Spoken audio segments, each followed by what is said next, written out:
afternoon, staff. Thank you all for joining me for today's presentation regarding gifted and talented education.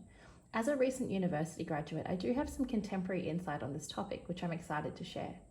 I asked a few of you what you'd like to have the key takeaway be for today, and the answer was a fundamental understanding of gifted and talented education and what we need to consider when accommodating gifted and talented students or GAT students into your mixed ability structure. To answer this, I've decided to focus on the following key aspects: what is meant by teaching the gifted, the characteristics of gifted students, identification of gifted students, and of course the challenges that arise with gifted education. So let's get started. What is meant by teaching the gifted? I think I'd like to start with what teaching the gifted is not.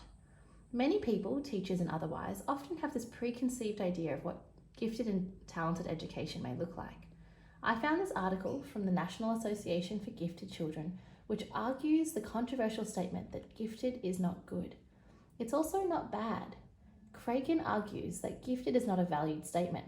She went on to address the stereotypes that often go along with gifted education. Gifted is not a privilege, it's not an achievement, it's not elitist, it does not apply to purely academic or logical students. It does not go hand in hand with good behaviour.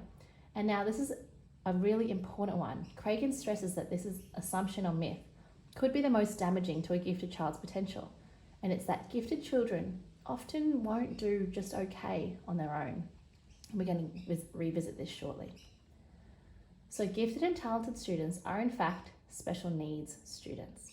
When thinking of special needs students, you understand that they may require extra assistance or differentiated curriculum to reach their full potential. This statement also applies to students who are gifted. Gifted and talented students do require extra assistance and they do require a differentiated curriculum.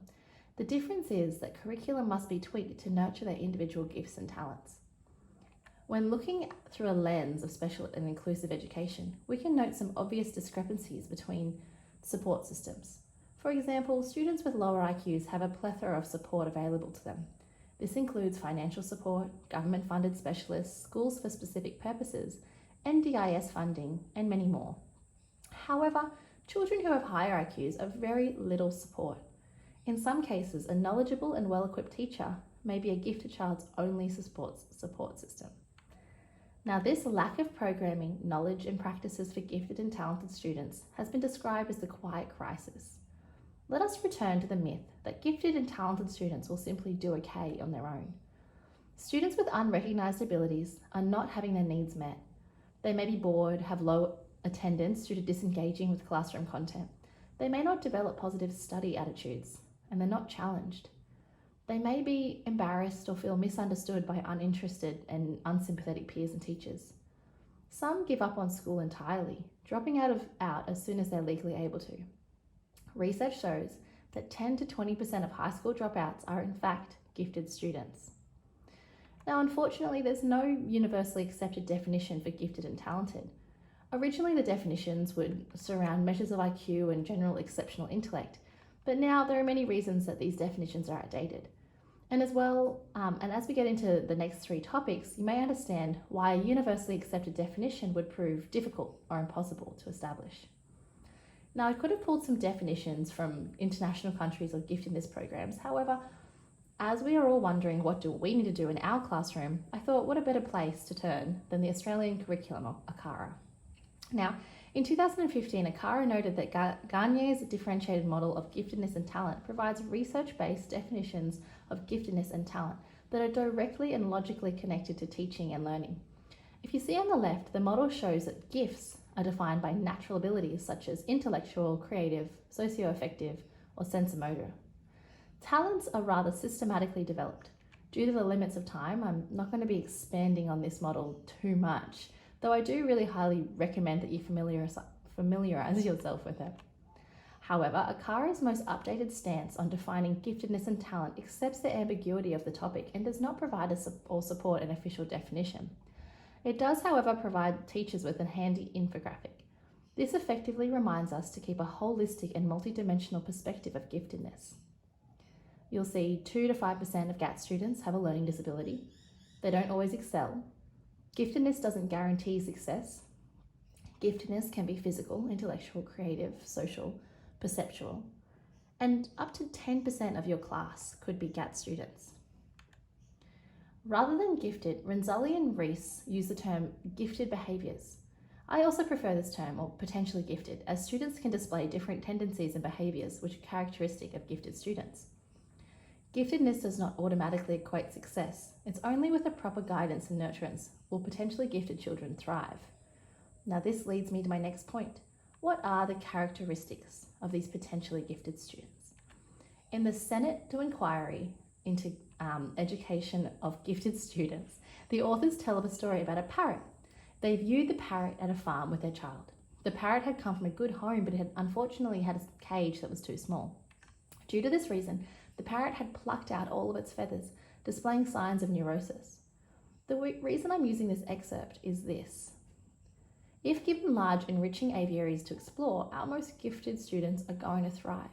They may display strong leadership skills, they may be curious, they may have focus. If instead our kids are stuck in intellectual and social cages, they may display some not so desirable traits. Now, it's important as educators that we're aware of both the positive and the negative characteristics of gifted children. I've compiled some desirable and undesirable, or positive and negative characteristics in the slide in front of you. I've used several different documents and guidelines to do so. And as you can see on the left, the characteristics which are more commonly associated with gifted students. That is logical, linguistic, numerical, learning strengths. However, on the right, you'll see items which I suppose are representative of the parrot who plucked out its feathers. These include emotional and interpersonal issues, underachievement, depression, anxiety, disruptiveness. And if you'd like further information regarding the characteristics of GAT students, then I highly recommend visiting the link to the Senate Inquiry into the Education of Gifted Students. It's well worth having a comprehensive idea of how giftedness may present in your classroom. However, the reason I'm using this overlapping Venn diagram is this. Rather than seeing these traits as positive or negative, remember that gifted isn't good or bad. They're just characteristics to look out for. Now, I think it's important to understand there's a slight difference between gifted and bright children. The image on the screen is a great tool to assist you in deciphering between these two categories. If you take a minute to read these differences, you'll see that gifted children seem to have more complex, abstract, and mature thought patterns. Bright children may enjoy the social intricacies of schooling and the classroom environment. They may learn well and answer your questions, whereas gifted children really do ask the questions. They enjoy the process of learning and growing and questioning. Now, I really want to quickly address the following point. Gifted students were once obviously gifted babies and gifted preschoolers. The reason I want to touch on the characteristics of gifted preschoolers is that you may find it beneficial to discuss with parents their observations of their child's early years. And this will lead us nicely to our next topic, which is identification. The link which I have on screen is from the Woodland Hills Private School website. I researched quite a few different resources regarding early identifiers, and this was by far the best. As you can see, it's an incredibly comprehensive list of characteristics, but it also has been written as a guide for parents of potentially gifted children.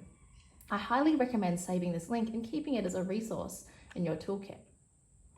So with that in mind, what is the process of giftedness identification? Well, as I mentioned, identification often starts with parents and guardians and their observations.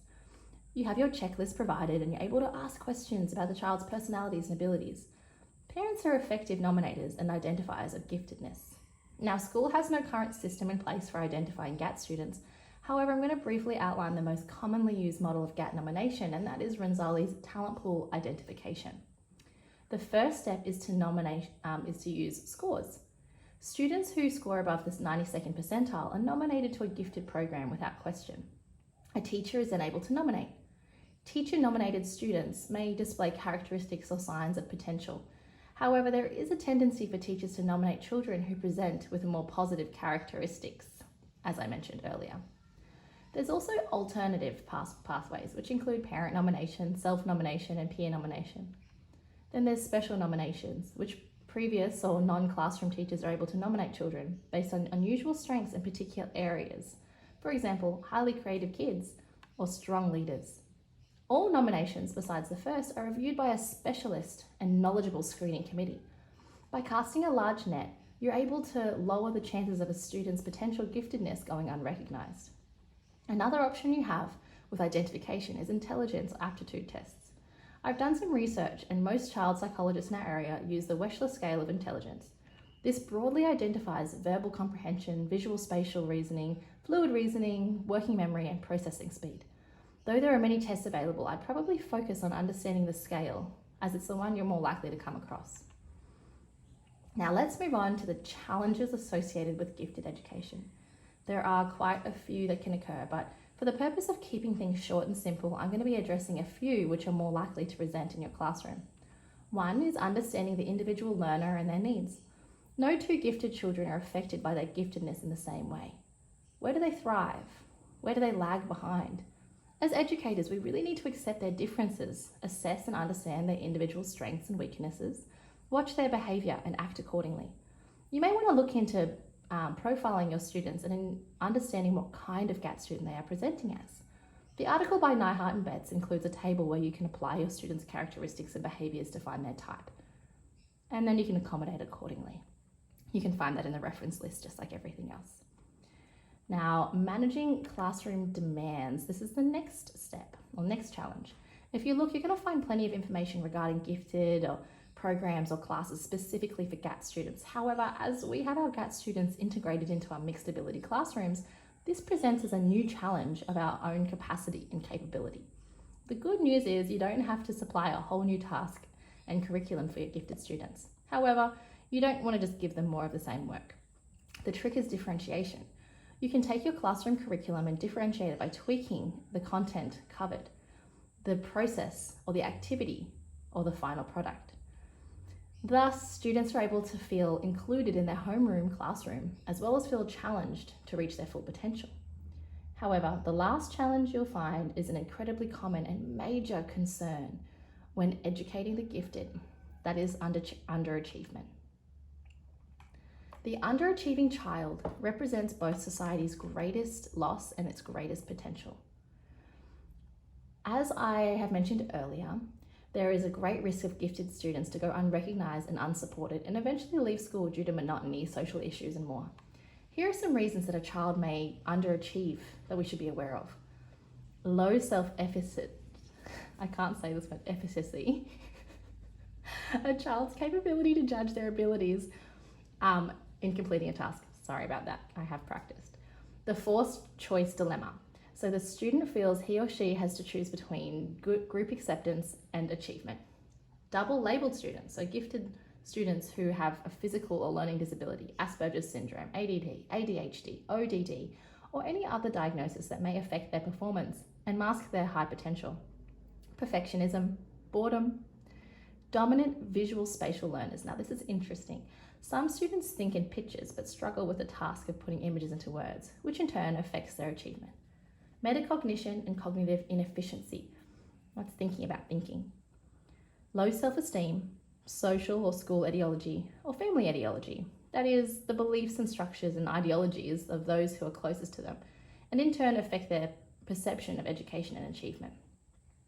It's important as educators to understand there may be several contributing factors in a child's underachievement, and hopefully prevent negative study behaviours for the child's future. It's important to note that underachievement is a learned behaviour, and when with your guidance and support, a child is able to unlearn this also. Now that concludes today's presentation. In summary, I feel like I've covered the foundational aspects of teaching the gifted, what you need to consider in your mixed ability classrooms. If educators have a solid understanding of what teaching the gifted is and isn't, they understand the many characteristics of gifted children, they identify children with gifted behaviours, they learn to accommodate their needs through differentiation, we have the best chance in avoiding the biggest challenge of GAT students, and that's underachievement. Now, everyone has received a copy of this presentation with working hyperlinks, so I highly recommend reading further so you can best cater to your gifted and talented students. Thank you.